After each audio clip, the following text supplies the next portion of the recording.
Alors, si tu m'entends, De temps en temps. oui, dans ton tweet d'hier, tu disais plus Hitler nous semblait grotesque, plus son emprise s'accroissait sur des millions d'Allemands, Trump nous semble grotesque. Alors, est-ce que tu peux, pour notre plaisir et notre curiosité personnelle, nous faire quelques commentaires sur ce tweet que tu as posté? Écoute, je comprends qu'il avait une part sans doute d'ambiguïté parce qu'il a suscité des réactions, je crois, d'incompréhension. Voilà, ce que je voulais dire, c'était ceci. Je me souvenais que pendant les années 30, euh, en plupart des gens, en France par exemple, on voyait les vociférations d'Hitler et qui semblaient grotesques. D'ailleurs, même quand vous voyez le film de Charlie Chaplin sur le grand dictateur, c'est ce côté grotesque qui apparaît. Bon. Et moi, je pensais, et mon idée, c'était qu'on ne voyait que l'aspect grotesque et on ne voyait pas que l'emprise psychologique sur des foules qui avaient, c'est-à-dire cette puissance énorme. L'idée, c'était sous-estimer le problème. Alors, comme aujourd'hui, beaucoup de gens, dont moi aussi d'ailleurs, trouvent Trump grotesque, je disais, voilà, à l'époque, on trouvait Hitler grotesque, et vous avez vu, enfin, sous-entendu, il n'était pas que cela. Bon. Et donc, aujourd'hui, on trouve Trump grotesque, mais il n'est pas que cela, parce que lui-même, il a une grande emprise psychologique sur une grande partie du peuple américain. Donc, j'ai voulu. Qu'est-ce que les gens, certains n'ont pas compris? Ils ont compris que j'identifiais Trump à Hitler, que c'était la fameuse réduction ad Hitlerum, et tout ça, ce qui n'était évidemment pas le cas. Ils ont compris aussi que, donc, étant donné que qu'il y avait une accusation implicite de Trump, que c'était un homme qui n'avait pas fait la guerre à la différence des autres présidents, enfin, une série d'éloges trumpistes, ce qui montre déjà qu'il a des troupes d'ailleurs fortement motivées ici. Bon. Donc, ça a suscité beaucoup de malentendus parce que sans doute la forme de mon tweet était trop elliptique. Mais dans le fond, ce qui m'angoissait et ce qui n'a pas été, peut-être que ceux qui ont approuvé l'ont compris, c'était ne vous bornez pas à considérer Trump comme un personnage grotesque que vous pouvez renouveler chaque fois que vous le voyez en image. Pensez que c'est quelque chose de plus que ça. Alors, bien entendu, sous-entendu pour ceux qui craignent plus dangereux, très dangereux, mais ce n'est pas une identification que j'ai faite entre Trump et Hitler. Bon, voilà. Donc, voilà cette histoire. Ça me donne une petite leçon, c'est d'être extrêmement clair dans mes tweets, de ne pas qu'il y ait une part, disons, d'implicite qui semble évidente à moi, mais qui va.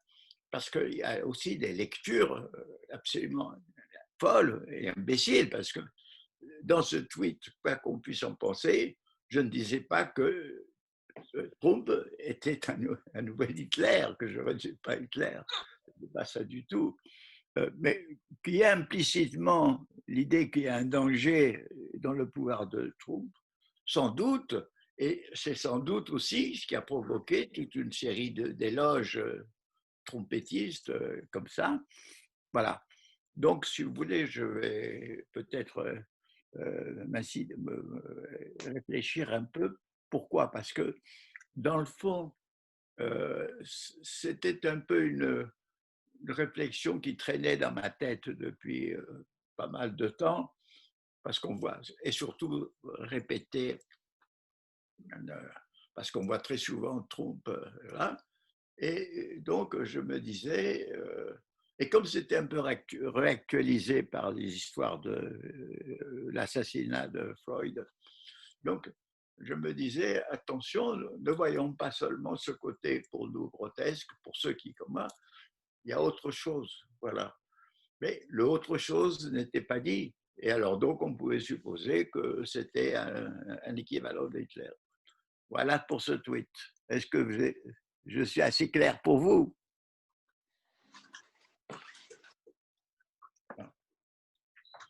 Parfaitement, Edgar.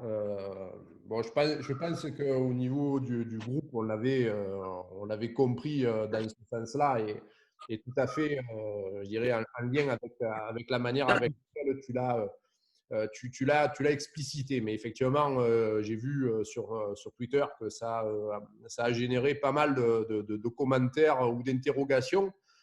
Bon, comme souvent d'ailleurs, d'autres tweets que tu poses, hein, où je m'amuse souvent à lire les commentaires et puis on se rend compte effectivement de la manière avec laquelle des personnes peuvent mal interpréter certains messages Mais non, ce qu'il y a maintenant dans les tweets, c'est qu'il y a des brigades qui sont prêtes, avec beaucoup de pseudonymes, prêtes à fonctionner sur certains problèmes. Par exemple, si on critique la politique d'Israël, aussitôt, pape, déchaînement, et on se déchaîne contre moi. Donc, autrement dit, et là, je me rends compte que, sans doute, parce que, disons, mes fellows habituels, ce sont des gens qui sont plus ou moins favorables, et de voir qu'il y a eu une flambée comme ça d'hostilité me montre aussi qu'il y a une brigade d'extrême droite qui est prête et qui, elle, se manifeste par l'insulte, évidemment, la plus grossière. Hein. Voilà.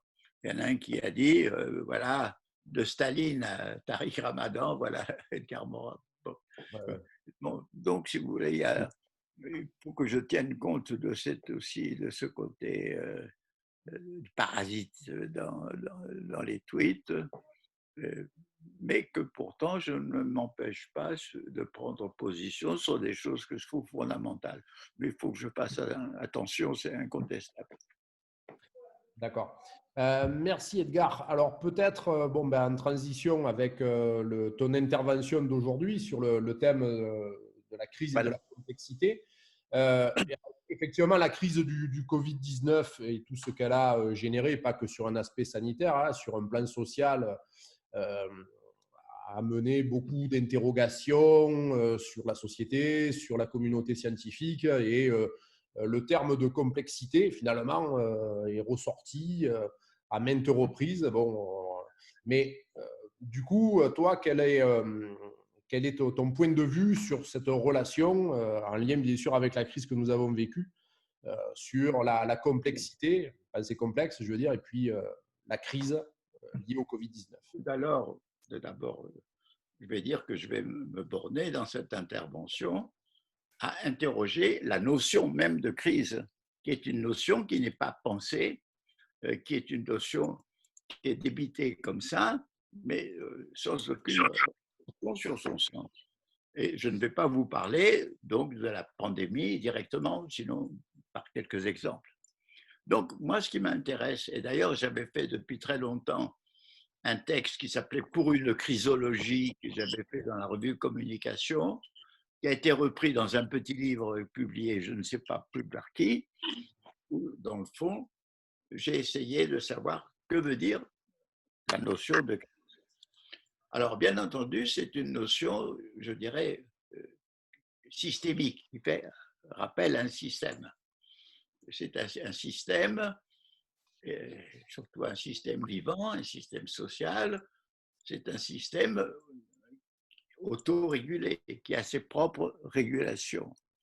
Et quel est le propre de la régulation d'un système pour le maintenir dans son état, par exemple biologique, d'homéostasie, de constance de toutes les composants? C'est la capacité d'éliminer des déviances dès qu'elles se manifestent, de les refouler par le procédé dit de la rétroaction négative, le feedback négatif, qui rétablit la régulation. Et quand vous avez un système en transition, en évolution, comme le sont nos sociétés, elles ont aussi des régulations dans cette évolution qui permet là aussi d'éviter l'arrivée des déviances. Alors, qu'est-ce que c'est qu'une crise? D'abord, si vous voulez, le mot est intéressant parce qu'il a complètement dérivé de son sens originel. Dans son sens originel, son sens hippocratique, médical grec, crisis, c'est le moment qui permet le diagnostic. Pourquoi? Parce que quand un malade commence à être malade, il a de la fièvre, il a toute une série de symptômes qui peuvent être aussi bien une rougeole, une varicelle, une grippe, enfin, c'est indéterminé. Et donc, il faut attendre le moment où les symptômes se précisent et à ce moment-là arrive le moment de la crise, c'est-à-dire là où le médecin peut apporter son diagnostic. Alors que pour nous, maintenant, le mot crise, ce n'est pas du tout ce moment où on peut faire le diagnostic, c'est ce moment de perturbation, de moment d'incertitude où on ne sait pas où on va. Bien. Alors, cela étant dit, qu'est-ce que c'est qu'une crise? Une crise se manifeste par une défaillance du système de régulation, elle-même provoquée soit par une défaillance interne, soit par la violence, un choc que provoque une déviance qui réussit à échapper au refoulement. Donc, une crise se manifeste par le surgissement de déviances qui peuvent devenir de plus en plus puissantes et par une dérégulation progressive du système, du moins de son autorité. Quand il y a eu, par exemple, la crise de 1968, pour reprendre un exemple, ce qui était intéressant, c'était que le centre de contrôle de l'État était complètement tétanisé.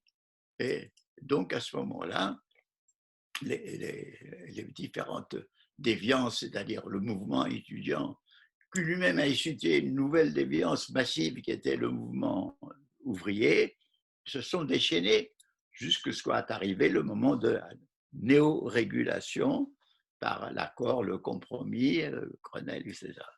Donc, si vous voulez, une crise, c'est assez intéressant parce que c'est un moment d'incertitude où le pouvoir régulateur antérieur, qu'il soit régulateur par des moyens pacifiques ou par des moyens coercitifs, peu importe, lui-même se trouve en difficulté. Et alors, donc, accroissement des incertitudes. Que va-t-il se passer? Est-ce que le système va se rétablir? Est-ce qu'il va s'effondrer? Est-ce qu'il va y avoir un nouveau système? Ça va. Donc, à l'occasion d'une crise, commencent à se manifester des tendances, c'est-à-dire que des déviances se transforment en tendances fortes.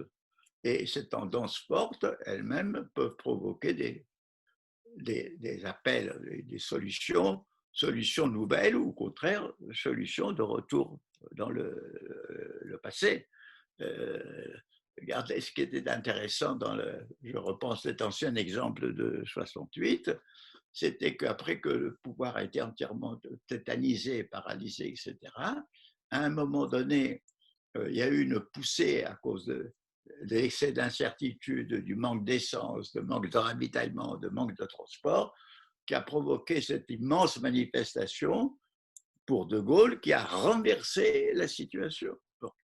Donc, si vous voulez, alors je dirais une crise favorise à ce moment-là aussi bien des imaginations créatrices, des appels à des solutions, autres nouvelles, qu'au contraire l'appel à du retour à un passé jugé normal ou même à quelque chose encore plus réactionnaire, à une solution d'autorité non démocratique. Donc, et donc, ce qui a été intéressant aussi dans la crise que l'on a vue, ça a été vraiment un déploiement d'imagination inventive, créatrice, ou bien reprenant des idées qui étaient déjà éparses avant la crise, mais qui se semblaient actualisées, euh, euh, des idées sur un nouveau type de société, sur l'abandon du néolibéralisme, sur la réforme de l'État. Enfin, une série de choses sur une société plus solidaire, sur la réévaluation des métiers méprisés des derniers de corvée ne devait pas au contraire s'effectuer. Enfin, une remise en question générale et en même temps un mouvement puissant, à travers les médias et les équipes gouvernementales, pour leur dire, vous savez, la crise va être terrible, il faut préparer à avoir des sacrifices, il faut sacrifier, ça va être très dur, c'est-à-dire préparer au retour. Même il y a des interventions des lobbies économiques auprès du président Macron ou des autorités, disant, mais écoutez, on ne peut pas faire de transition écologique, c'est pas possible, on va tout perdre. Donc, on voit très bien le conflit entre deux types, ceux qui disent la seule façon de sortir de la crise économique, de donner de l'emploi et de faire une économie dynamique, c'est justement d'investir dans les énergies propres, dans la dépollution des villes, dans la dépollution des campagnes, dans le recul de l'agriculture industrialisée. Donc, il y a déjà toutes ces idées-là, et au contraire, les autres, non, pas du tout, c'est pas possible. Tout va être foutu en l'air, nos entreprises vont faire faillite, etc. Donc, voilà. Et il faut dire aussi qu'en général, la crise facilite, disons, la recherche de coupables, et parfois ces coupables sont des purs boucs émissaires. Là, bien entendu, vous avez des responsables qui ont été un peu évidents, c'est-à-dire dans l'impréparation non seulement d'un système de soins adéquat au virus, mais aussi dans une politique qui a diminué, disons, les capacités hospitalières et à commercialiser les hôpitaux, qui a fonctionné depuis 10 ans. Donc, on peut voir ça. Donc, mais alors, dire, est-ce que c'est le néolibéralisme? Moi, je crois, par exemple, que c'est aussi bien l'hyper-bureaucratisation d'un État et que le néolibéralisme, parce qu'il faut dire que dans cette histoire-là, qu'est-ce que c'est? Le néolibéralisme, il est contre l'État service public, il est pour privatiser tous les services publics, mais il est pour l'État gendarme. Il peut très bien être pour maximiser les pouvoirs de coercition de l'État gendarme, tout en minimisant ses pouvoirs de gestion pour ce qui sont les services publics qui deviennent privatisés. Bon, vous avez donc ce débat qui va revenir, qui va sortir, etc. Alors, la crise étant donnée, on peut dire jusqu'où va-t-il aller? Parce que aujourd'hui, c'est une crise, disons, en chaîne. La crise pandémique a créé une crise économique, laquelle elle-même a créé toute une série vont créer des perturbations sociales et politiques. Et là-dessus, il est certain que la prédiction s'avère extrêmement difficile. Parce que supposons qu'effectivement, nous sommes quasi sortis de la pandémie, comme ça semble possible. Donc, nous sortons de la crise sanitaire pour mieux entrer dans la crise économique et sociale. Donc, la crise va continuer avec à nouveau des imaginations du nouveau, du retour à l'ancien, etc. Mais dans ces conditions-là, il est certain qu'il faut examiner le contexte historique. Alors, voyons notre système. Bon, le français, il était un peu original, disons, dans la situation mondiale. Pourquoi? Parce que d'abord, il y avait une tendance forte dans différents continents, y compris en Europe, à la constitution d'États néo-autoritaires, qu'on appelle populistes, et vous avez un bel exemple en Hongrie, vous avez un exemple en cours en Pologne, et vous avez dans beaucoup de pays d'Amérique latine et ailleurs, vous avez, c'est une tendance lourde pour que la crise des démocraties est une tendance profonde, universelle, et que cette crise des démocraties est très profonde, parce que c'est une crise aussi bien de la pensée politique, des partis politiques vieillis qui n'ont plus de pensée, une crise de la confiance des citoyens, une crise due à la corruption généralisée. Bon. Donc, si vous voulez, on est avant la crise de la pandémie, il y avait une crise historique des démocraties et des solutions, entre guillemets, qui sont les États néo-autoritaires, soi-disant populistes. Donc, on peut penser que cette tendance lourde va peser à nouveau avec pour argument les difficultés économiques, il faut mater comme ça les protestations, les révoltes, etc. Déjà en France, on peut dire qu'en petit, mais c'est assez intéressant de voir que la loi d'urgence qui avait été votée pendant la guerre d'Algérie, donc dans des conditions de réelle guerre, bien que le mot n'était pas dit à l'époque, cette loi d'urgence qui a été un peu réactualisée quand il y a eu la flambée terroriste il y a quelques années, elle est revenue pour cette fois dans des conditions extrêmement pacifiques, et pour un peu, bon. Et en plus, bon, disons, le confinement est une mesure qui a été provisoire, les masques, nous les portons, mais ne les porterons pas éternellement, mais il y a quand même une machine qui s'est mise en marche avec le fait que les répressions des manifestations depuis les Gilets jaunes et jusqu'aux manifestations de l'année dernière massives provoquées par la réforme des retraites, la répression s'est beaucoup aggravée et durcie. Donc, qu'on le veuille ou non, on fait un peu partie d'une façon légère de la tendance lourde. Et bien entendu, il n'y a pas, je ne dirais pas que le système actuel est néo-autoritaire, mais disons, il y a des risques de contamination dans la situation d'après qui reste absolument incertaine. Et l'incertitude est profonde parce qu'on voit très bien, est-ce que, disons, les vaincus en débris, disons, du macronisme, c'est-à-dire qu'on peut appeler les forces de gauche, est-ce ils essayent de reconstituer un premier front politique, me rappelez, c'est une coalition d'immédiate, intéressante justement pour éviter, peut-être pour lutter contre toute dégradation autoritaire. Mais il y a aussi toutes les idées d'une nouvelle politique avec ce qu'on appelle la transition écologique, la New Deal, si vous voulez. Ces idées ne sont pas encore incarnées, ni dans un parti, ni dans un mouvement, ni même dans un homme. Bon.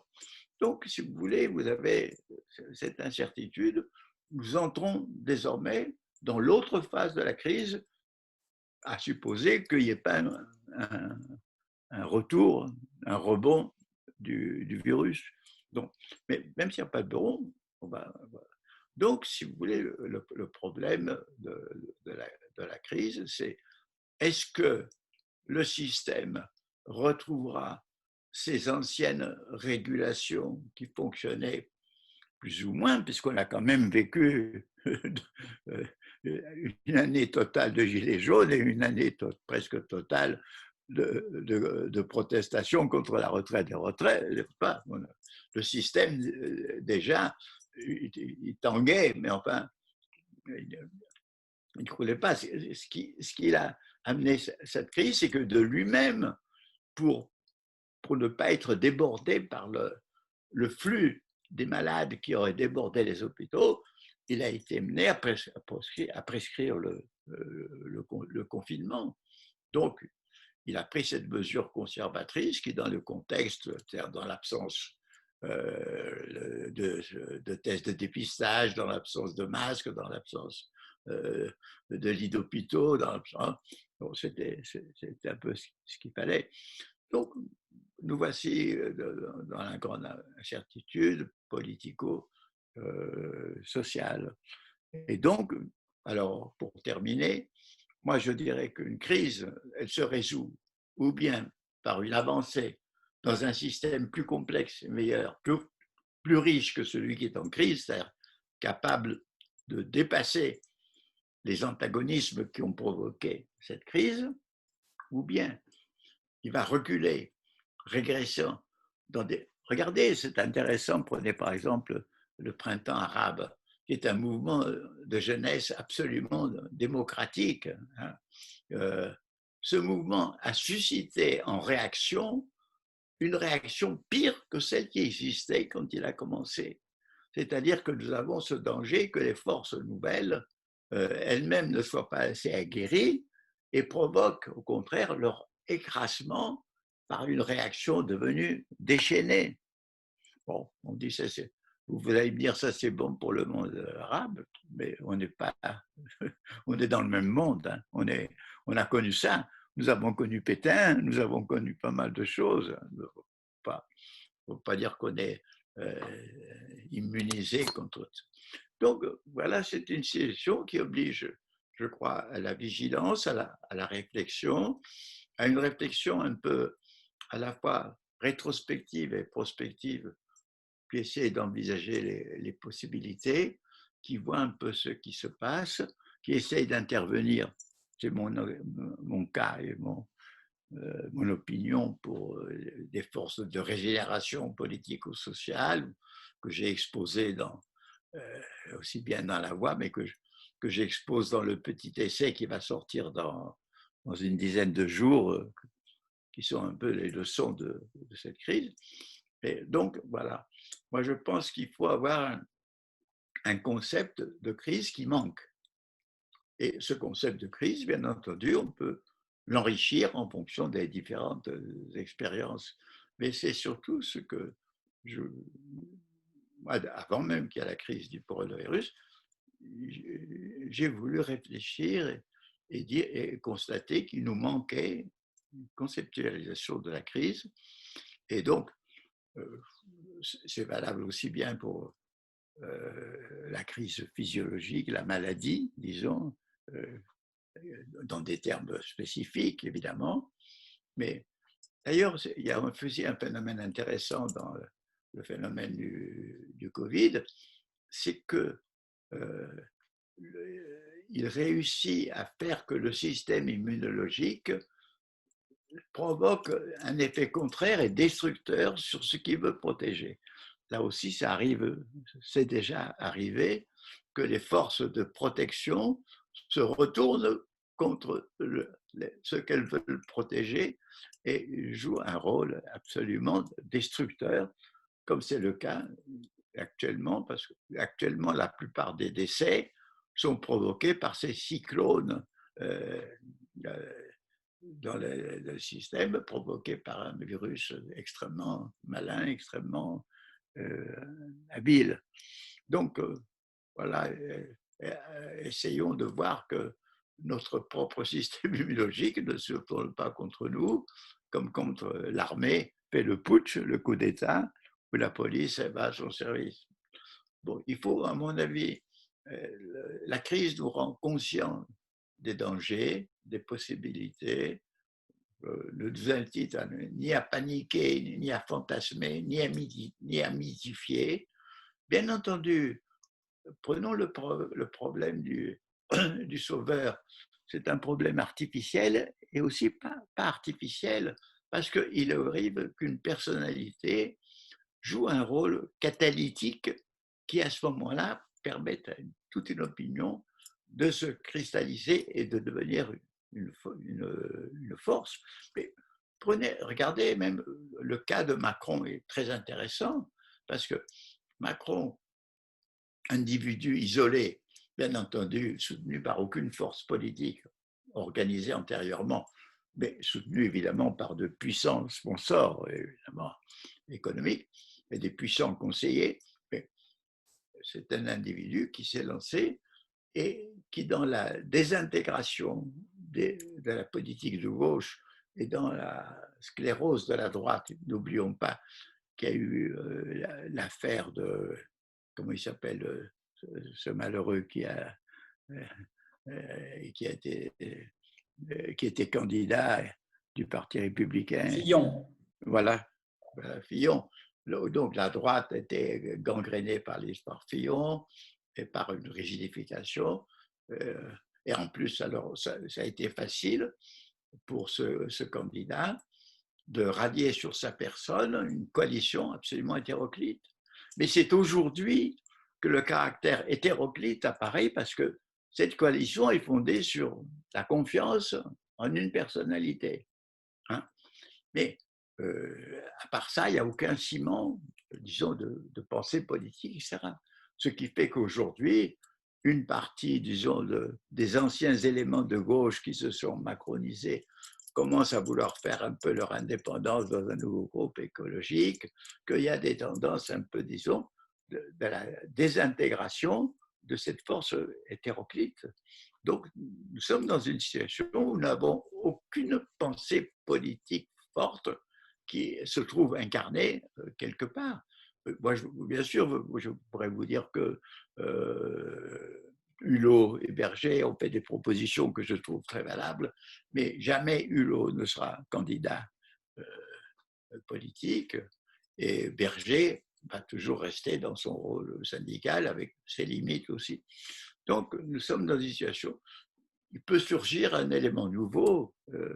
Là aussi, il y a une chose intéressante, c'est le côté imprévisible auquel le type de pensée que l'on avait se refusait de voir.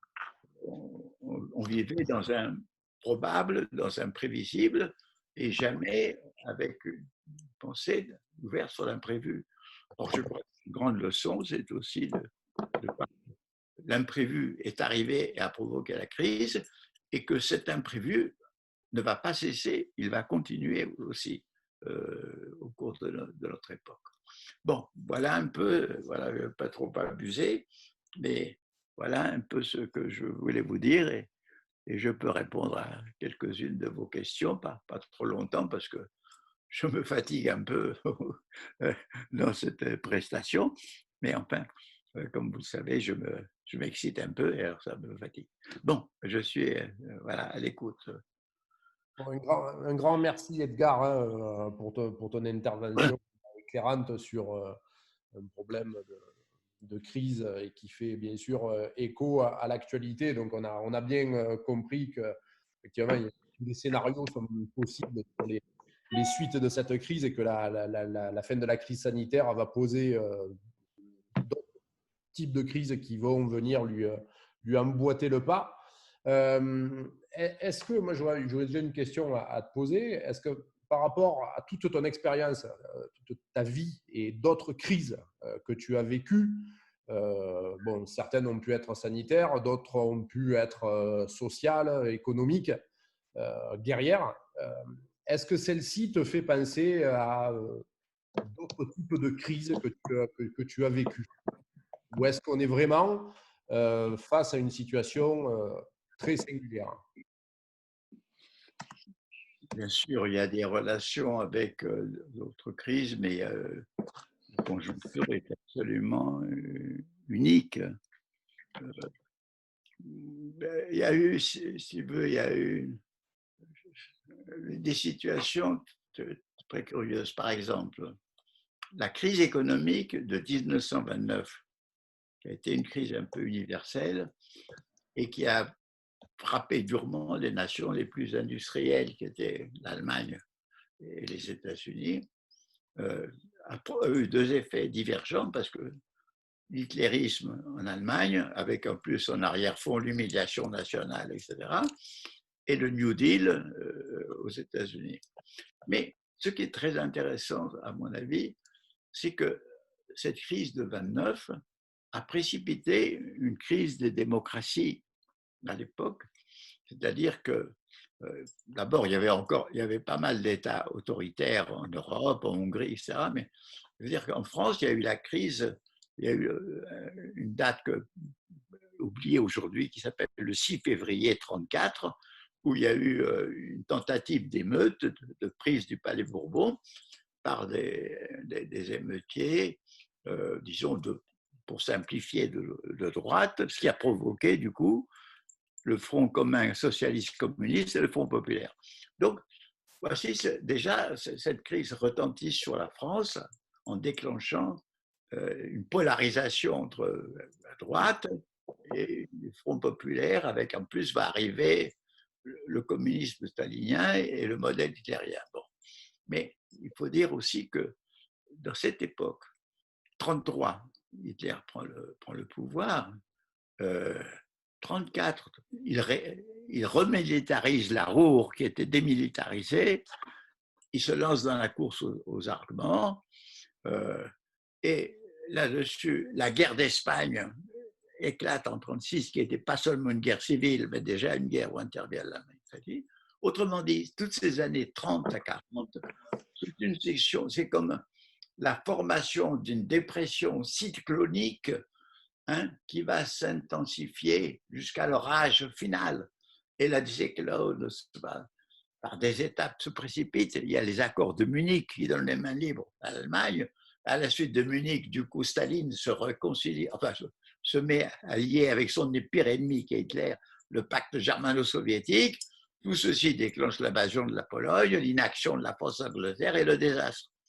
Donc, vous voyez comment des conditions nées d'une crise économique qui ne s'est pas vraiment résorbée, mais résorbée qu'en partie avec la course aux armements, etc. Comment cette crise économique devient une crise politique et sociale et devient la gestatrice d'une guerre mondiale dévastatrice. Oui.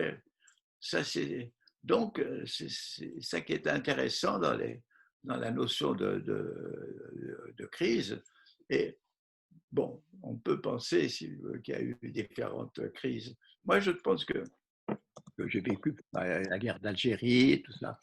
Mais une chose intéressante aussi, c'est la crise écologique. Parce qu'elle est diagnostiquée dès les années 1970, et notamment par le rapport Bidows qui dit que c'est un problème à la fois local et mondial. Bon, tout est montré que la croissance est mise en question, tout le déchaînement techno-industriel est mis en question, que tout ceci doit être repensé, que l'hygiène et notre santé sont mises en question avec des villes polluées, que notre santé est également mise en question avec l'agriculture polluée, industrialisée. On se rend compte que c'est un problème énorme. Mais la prise de conscience de ce problème énorme, elle est extrêmement lente. On n'est que quelques-uns en 1972 à lancer l'alerte, pas seulement sur ce qu'on appelle l'environnement, la biosphère, la biodiversité, la déforestation et tout ça. Non, sur ce qui nous atteint, nous, en tant qu'êtres humains, et qui va de plus en plus apparaître quand on prendra conscience du réchauffement climatique. Donc voilà une crise. Ça a commencé il y a 50 ans et aucune mesure, 50 ans après, efficace n'a été prise.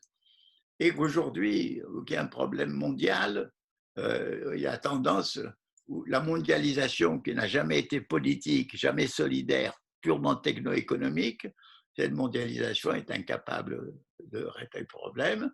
Et il nous faut une alter-mondialisation qui n'existe pas. Et donc, peut-être que les États vont prendre des mesures un peu plus grandes à la suite de la conscience du lien multiple, bien qu'indirect, entre la pandémie et la dégradation écologique. Mais voici donc, c'est une crise de l'écosystème, une crise de la biosphère, une crise de la planète, qui est déjà une crise de nos sociétés, de notre histoire, et dont on prend tellement peu conscience. Alors, il y a une petite accélération avec la pandémie parce que certains ont fait remarquer la relation entre la déforestation, l'agriculture industrielle, et ça. Mais on voit très bien que, et ben, dans le fond, ce qu'il y a, c'est que la difficulté à repenser le monde en fonction, disons, de l'expérience historique énorme qu'a apporté le XXe et le XXIe siècle. Parce que depuis Tocqueville, Marx, ou même les sociodémocrates allemands comme Bernstein, rien, rien. Donc même le fascisme n'a pas été bien pensé. le communisme stalinien n'a pas été bien pensé, tout ça. Et alors, moi, je pense aussi qu'il y a un problème, c'est que la Chine est en ce moment un exemple extraordinaire. C'est pas seulement qu'elle a conservé le parti unique, c'est-à-dire l'ancien système totalitaire du XXe siècle, qui est fondé sur la délation, sur les mouchards, sur la police, les concierges et tout ce que vous voulez, c'est qu'elle a innové avec les instruments d'un néo-totalitarisme, qui sont les contrôles par les téléphones mobiles, par drone, par satellite, par reconnaissance faciale, par reconnaissance du pouce. Enfin, disons, il y a des moments maintenant des moyens de contrôle. Et donc, la Chine a pu ouvrir son totalitarisme, une brèche pour que s'y rue le capitalisme, et du coup, elle a refermé la brèche avec le néo-totalitarisme du contrôle de toutes les personnalités.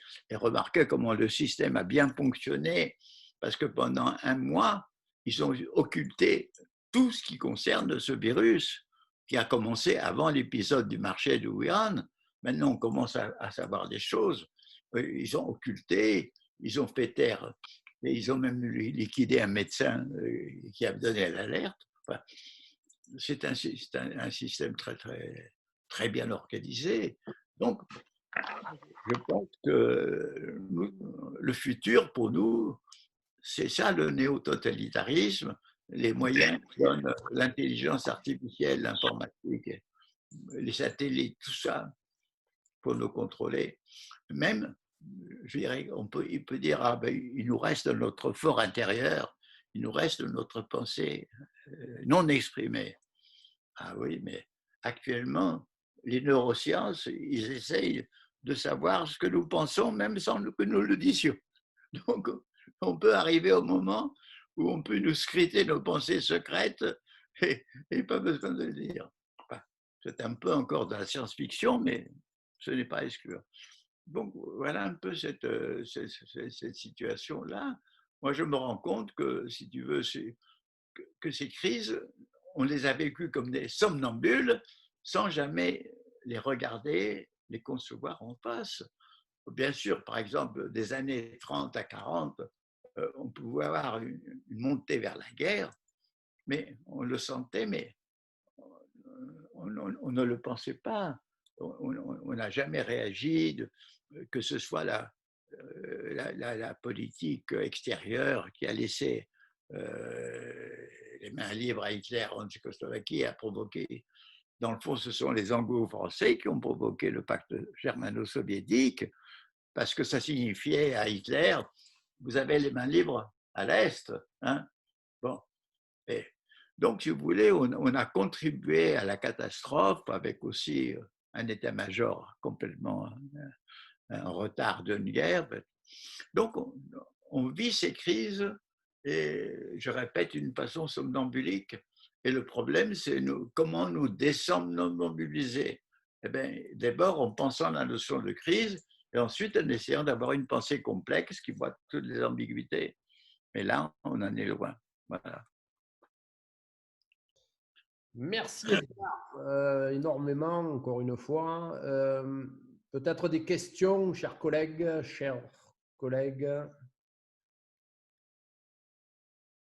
complexité et crise.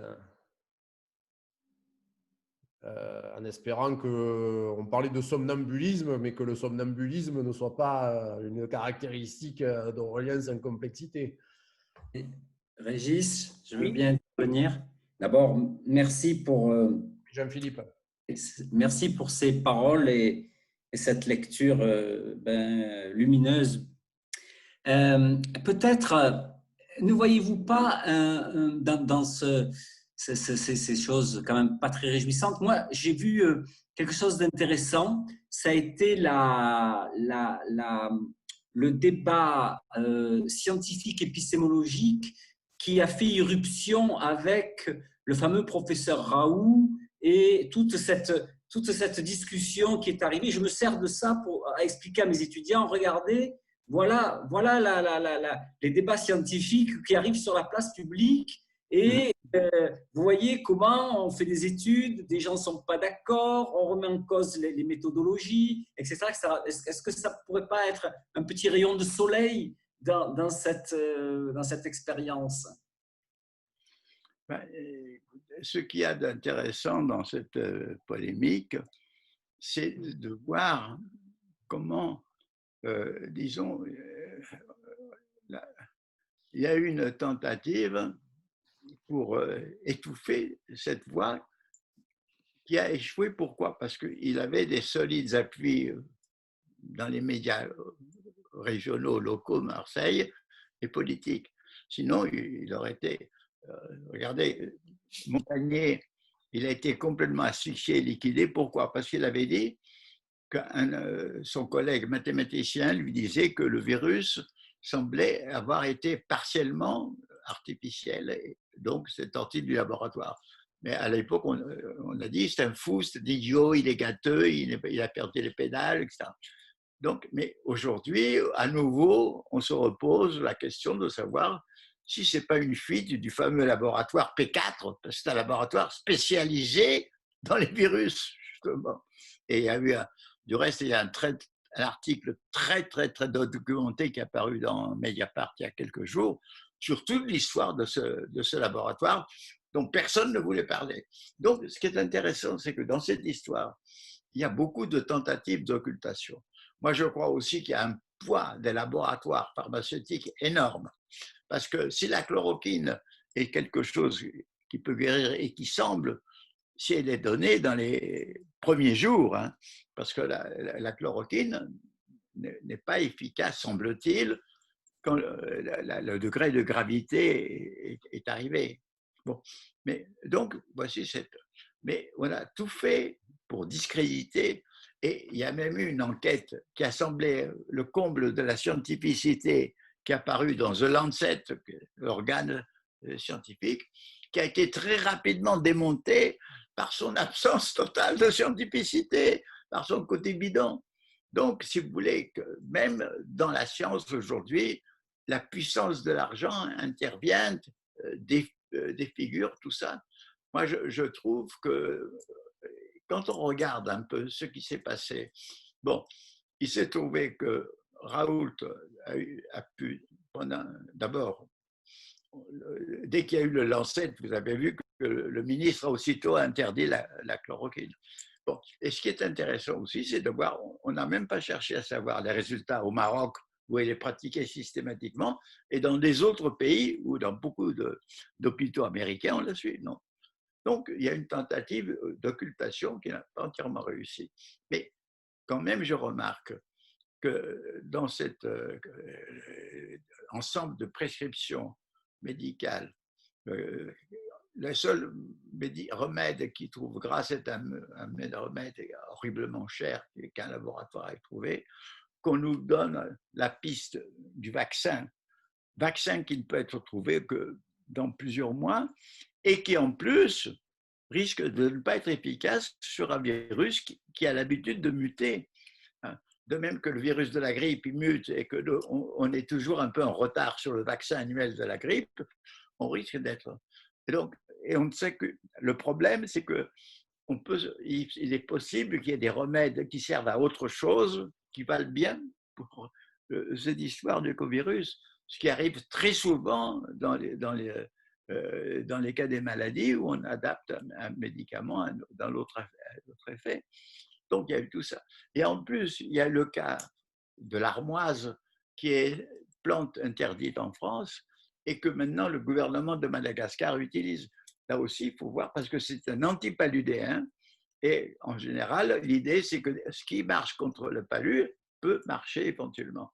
Mais là-dessus, l'OMS maintenant suit les gens, mais on ne fait pas attention à ce qui se fait ailleurs. Il y a une chose qui est quand même importante. L'autre chose importante, c'est qu'on n'a pas donné des conseils d'hygiène de vie. Parce qu'on a dit, voilà, les victimes, ce sont les gros, ce sont les diabétiques, ce sont les... Mais, au lieu de donner des conseils très précis, de régime salutaire, salubre, etc.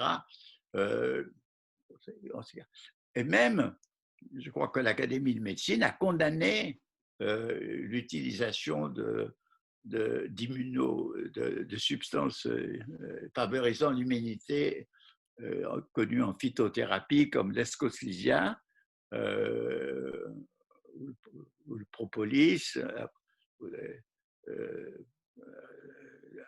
donc, si vous voulez, il y a quand même, il y a eu quelques lumières, mais quand même, on est arrivé à un point de sclérose. Et heureusement qu'il y a des chercheurs indépendants qui réussissent à établir des contacts internationaux. Heureusement qu'il y a des... Et sinon, il y a le poids du mandarinat médicalo-scientifique est absolument énorme. Et d'ailleurs, il a joué sans arrêt dans l'histoire et il a joué aussi pour l'histoire du sida. Il a fallu beaucoup de temps pour se rendre compte de quoi il s'agissait. Donc, si vous voulez, il y a eu des... Non, ce qui a été quand même très positif, c'est que pour beaucoup de gens, la science, c'était un répertoire de vérité absolue. Ils ignoraient ce que tous les philosophes des sciences ont étudié à partir de Popper, de Bachelard, etc., que la science elle-même, les théories de la scientifique sont biodégradables, elles se transforment, que la plupart des théories du 19e siècle ont été abandonnées. Bref, que les théories se modifient en fonction des découvertes, en fonction des expériences, etc. Et que la science ne progresse que par l'innovation et les controverses. Et que c'est comme la démocratie, mais à part qu'en science, on peut vérifier des expériences, malgré des résistances très fortes d'une partie sclérosée du mandarinat. Donc, on voit que la science est une chose humaine, est une chose complexe. On ne voit pas que c'est une sorte de substitut de la religion avec ses vérités absolues, faites ça, faites ceci. Et grâce aux polémiques qui a opposé, comme des chiffonniers, un certain nombre de médecins éminents à la télévision et dans les différentes chaînes. Hein. On peut dire qu'il y a une relative désacralisation qui est quand même assez utile. Il ne faut pas aller jusqu'au bout de la désacralisation et dire que ce n'est pas important. Bien entendu, il y a des grands progrès à partir des spécialisations, mais il faut toujours dépasser les spécialisations. Enfin, donc, si vous voulez, aujourd'hui, c'est intéressant, on peut faire un éclairage sur les sciences que a rendu possible la crise. Ok, merci Edgar. D'autres questions, Déborah Je vais peut-être. poser une question, oui. Bonjour, merci beaucoup pour la clarté de votre présentation, toujours aussi brillante. Je voulais vous poser une question concernant la confiance. Vous avez évoqué la confiance. Pensez-vous que dans une situation de crise, donc d'instabilité du système complexe, la confiance soit un paramètre qui permette une nouvelle stabilisation? Et si oui, comment créer, donner de la confiance dans l'écosystème complexe? Je voudrais avoir votre regard sur le statut de la confiance dans un système complexe. Vous savez, le statut de la confiance, c'est qu'elle ne peut jamais être aveugle. Je veux dire que la complexité nous amène à avoir une vision de complémentarité des contraires, c'est-à-dire, évidemment, il faut se méfier de la méfiance, il faut se méfier de la confiance. Donc, si vous voulez, une méfiance excessive rend un esprit hyper critique, il va douter de tout, même des choses évidentes, et un esprit de confiance va croire à tout ce que disent les autorités. Moi, je crois que le phénomène de confiance est un phénomène qui ne peut venir que dans une relation forte entre les citoyens et leurs institutions, et la science fait partie de cette institution. Mais nous voyons aussi que cette confiance, elle doit être accompagnée d'une critique, parce que c'est sûr qu'il faut tenir compte de tous les acquis de la médecine, mais il faut aussi tenir compte du fait que tous ces acquis-là ont été faits dans l'occultation des autres médecines qui pouvaient avoir aussi de l'intérêt. Donc, ça oblige chacun à faire sa propre recherche, sa propre. Je veux dire que ça oblige le patient potentiel de même de coopérer aux soins qu'on lui donne de la part du médecin, le docteur. C'est la coopération. Il faut, par son esprit, qui n'est pas seulement critique, qui est un esprit d'examen, qui permet d'avoir confiance ou pas confiance, mais je pense que c'est ça. Il faut qu'on puisse examiner et ne pas être réduit à dire on fait confiance. Comment on ne peut plus faire confiance, à mon avis, en aveugle, mais on peut faire confiance, disons, après un certain nombre de trucs. Par exemple, moi, je n'en sais rien encore, mais s'il s'avère que la chloroquine est très efficace dans les cas où elle est jugée efficace, c'est-à-dire dans les 4 premiers jours avant l'aggravation, là, on peut faire confiance aux données qui nous seront données. Pour le moment, on n'a pas le kidam que je suis, n'a pas assez de données pour avoir un point de vue absolument affirmatif, mais au contraire, un point de vue qui permet à cette expérience de se développer. Parce que regardez, il y a 2 façons. Il y avait les médecins qui disent on ne peut pas donner aucun remède tant qu'on n'a pas fait l'étude sur l'échantillon scientifiquement assumé avec, disons, en double aveugle, enfin, toute une procédure absolument énorme qui prend beaucoup de temps. Alors, pendant ce temps-là, les types peuvent crever. Et les autres disent non, on va vous sauver avec la chloroquine. Mais il se peut aussi que la chloroquine elle-même ait des effets secondaires très mauvais, comme ses ennemis disent sur le cœur, et que des maladies cardiaques se révèlent après. On ne sait pas encore. Donc, vous voyez, on est obligé d'avoir une confiance critique et une méfiance limitée. C'est ça qu'il faut naviguer dans cette histoire. Merci. Merci Edgar, merci Déborah. D'autres questions, d'autres commentaires? Je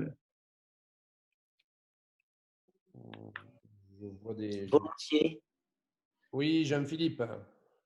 Une petite question. Alors, d'abord, je vais dire mon émotion d'entendre Edgar Morin. Voilà, il a été dit brillant, mais c'est plus que brillant. Enfin, c'est lumineux. Et donc, c'est un vrai bonheur. Un vrai bonheur. Moi, j'ai 2 points. La première, c'est sur la question du somnambulisme. Et finalement, est-ce qu'on a des exemples de réveil? C'est-à-dire de ce qui, à un moment donné, éveille voilà, les consciences, ou voilà, on a évoqué les crises antérieures, on a évoqué 33, 34, etc.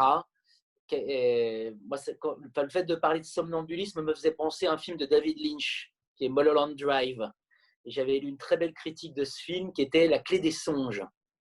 Et dans Mulholland Drive, toute la thématique, c'est sur ce monde hollywoodien qui finalement, avec des producteurs derrière de ce monde hollywoodien qui construisent le monde qu'ils veulent, qui construisent des marionnettes qu'ils veulent.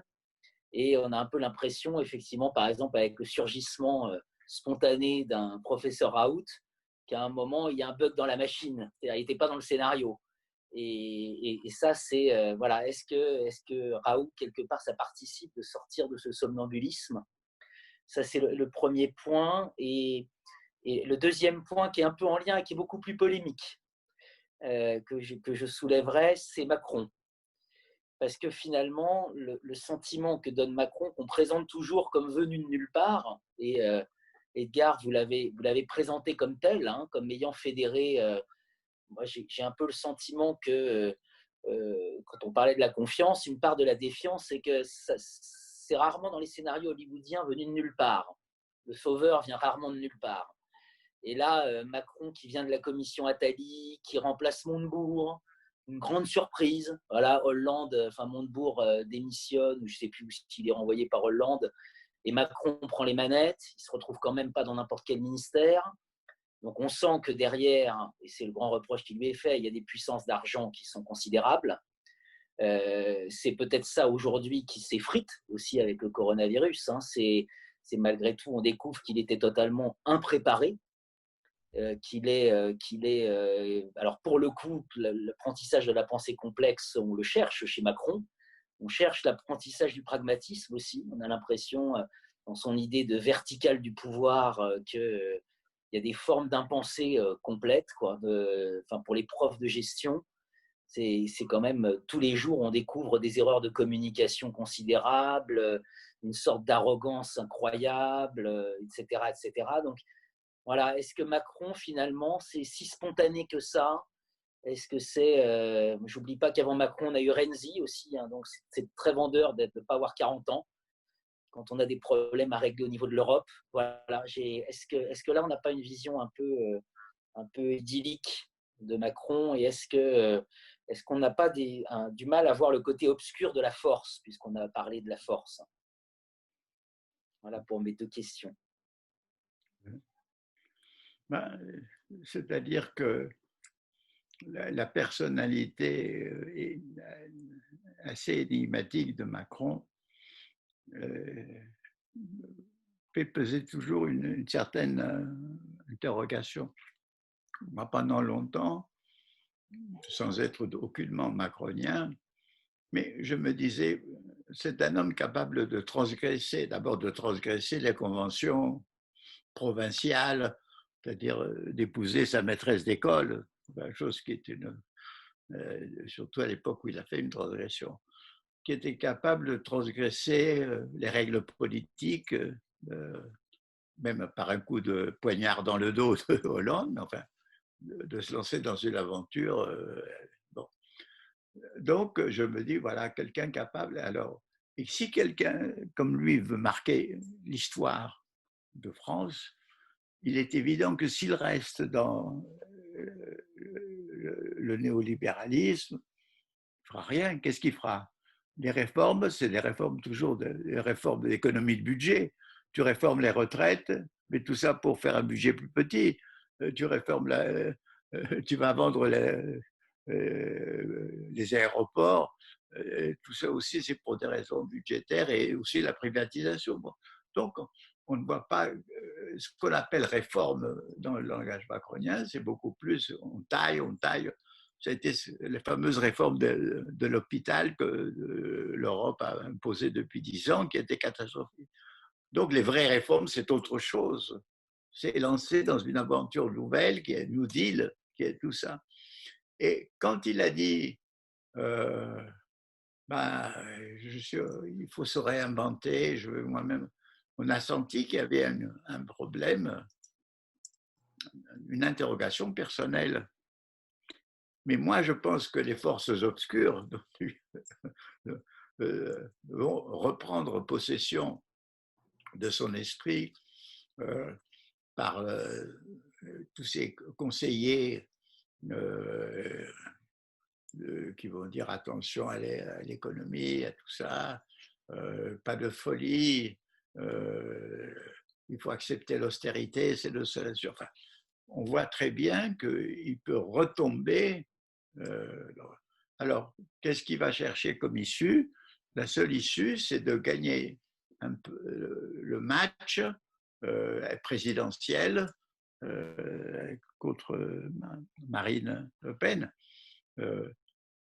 Alors, comme il est en moins bonne position que lors du dernier scrutin, puisque moi j'ai vu pas mal de gens qui disent « moi j'ai voté pour lui contre Marine, mais maintenant je ne voterai plus pour lui », il va chercher de nouveaux appuis à droite. Je veux dire que les téléphones à Zemmour, les téléphones à Bigard, les choses à Duvillier, tout ça, ce sont des choses qui sont des jalons pour essayer d'éviter que sa droite s'effrite,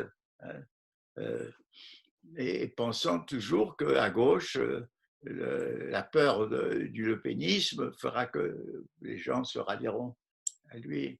Donc, il redevient, j'ai peur, un tacticien au lieu d'être le stratège qu'il a montré être capable, dans la période préélectorale, de l'être. Voilà.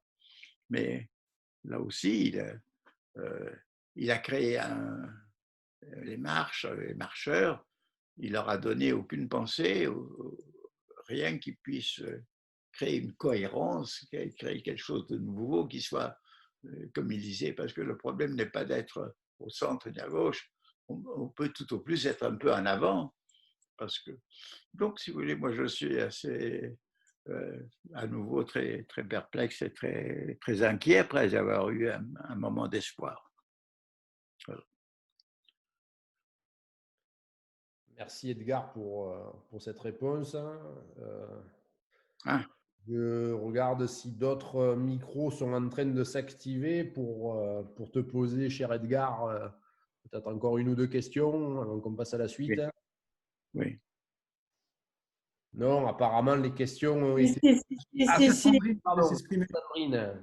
Non, Abdel ou Sandrine, je sais. Sandrine. Non, mais place à Sandrine, honneur à Sandrine, évidemment. Merci Abdel.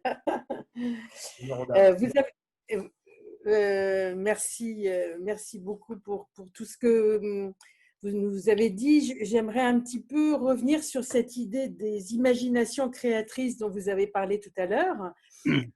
On voit quand même, on a vu quand même effectivement un foisonnement de positions, à défaut d'initiative, mais en tout cas de gens qui sortaient un petit peu de l'ombre du rang. Et moi, j'ai envie de croire, comme Abdenour Bidar, qu'il est nécessaire de créer des liens entre tous ces tisserands qui sont très morcelés, qui ont tous des actions dans les différents champs économiques, environnementaux, etc. Mais qu'il est temps aujourd'hui de créer justement et d'activer cette reliance et cette… sortir des dissociations et créer Qu'est-ce que vous préconiseriez comme type d'action pour créer des mouvements de reliance entre les tisserands que nous sommes? Il faut d'abord que les tisserands acceptent de se rencontrer et de croire fermement dans la vertu de leur confédération. Parce que moi, si vous voulez, quand j'étais à Paris, puisque j'étais à Paris encore il y a 3 ans, avec mon ami Patrick Vivray, on a beaucoup essayé de faire que se coordonnent toutes ces associations multiples de solidarité, d'entraide, d'écologie, tout ça. Et ça n'aboutit pas, je ne sais pas, est-ce qu'il y a aussi que chacune a son petit chef qui veut rester chef, est-ce que c'est… Mais en tout cas, ça ne réussit pas. Bon. Aujourd'hui, c'est vrai qu'on ne peut qu'espérer que se confédèrent. Moi, je vois la multiplicité des appels, chacun a sa vertu, mais il faudrait qu'il y ait une grande assemblée, aussi bien des associations, des gens, des représentants des partis, tout ce mouvement-là, pour au moins jeter les bases d'une confédération. Alors, quelles sont les bases? Il y a 2 types de bases possibles. La première base est une base, je dirais, électorale. Elle a pour but de dire, voilà, on va arriver devant une échéance assez grave qui sont les élections présidentielles et donc aussi législatives, et qu'il importe à ce moment-là que les forces nouvelles soient présentes avec quelques chances. Hein. Et d'ailleurs, aujourd'hui, on voit déjà un petit peu sur le plan de certaines municipalités, on voit déjà, ne serait-ce qu'au niveau des partis, des débris des partis, mais enfin quelque chose qui se fait. Mais il n'y a pas encore le lien entre les associations et un peu ce qui reste dans les partis. Et regardez, le mouvement écologique est extrêmement divisé pour des raisons secondaires et personnelles. Moi, ici à Montpellier, vous avez vu, 3 ou 4 candidats écologistes, c'est absolument incroyable. Donc, si vous voulez, ces forces de dispersion sont terribles et il faudrait trouver la catalyse pour que se rendent compte. Donc, il faut travailler par ça, mais sans avoir la certitude. Alors, moi, la première chose, c'est que, bon, tout ce qui peut rassembler, fédérer, relier, il faut le faire. Bien entendu, l'initiative, c'est surtout ceux qui ont lancé différents appels de se réunir et d'essayer de voir. Nous, on ne peut que les encourager. Mais ça, je pense que c'est nécessaire dans l'immédiat. Mais cette nécessité immédiate ne doit pas nous occulter la repensée fondamentale d'une nouvelle politique, c'est sûr. C'est ça qui est. Parce que si on escamote une fois de plus cette repensée avec l'immédiat, on oublie toujours l'essentiel et on va se casser la figure une fois de plus d'une autre façon. Donc, à mon avis, il faut mener de pair la refondation de pensée et la grande confédération générale des forces, disons, en gros, entre guillemets, démocratiques, des forces républicaines, démocratiques, de gauche, mais pas seulement de gauche. Je pense que le mouvement doit s'élargir. Merci. Merci. Merci Edgar. Abdel? Oui, merci Edgar pour nous avoir livré toutes vos analyses. Moi, je voudrais réagir par rapport au printemps arabe, ce que vous avez dit sur la manière dont les réactions en fait, des peuples génèrent des répressions ou peuvent générer des répressions. Donc, le printemps arabe, c'était entre 2010 et 2012. Mais je voudrais réagir sur ce qui se passe en Algérie actuellement avec ce mouvement pacifiste, le Hirak, qui a lieu depuis 2019 et qui est né avec cette idée de chasser le président Bouteflika du pouvoir. Je voudrais savoir si, selon vous, ce mouvement est voué à subir le même destin que le printemps arabe, ou est-ce que vous voyez des spécificités dans ce mouvement qui est quand même apparu en décalé par rapport au printemps arabe? Écoutez, sa spécialité d'abord, c'est que non seulement d'avoir survécu, mais de s'être renouvelé à l'occasion justement d'une candidature décriée de Bouteflika. Ce qu'il a relancé finalement, c'est ce système qui a voulu continuer avec un président qui n'avait plus aucune capacité. Ça a été une grande... Et il faut dire que ce mouvement avait une grande vitalité, mais que le confinement l'a à moitié étouffé, bien qu'il continue à être... Mais là encore, je pense que tant qu'il n'a pas un mouvement, une force politique un peu incarnée, par exemple, je pensais à quelqu'un qui est mort maintenant, qui était Aït Ahmed. Voilà. Vous voyez très bien qui c'est.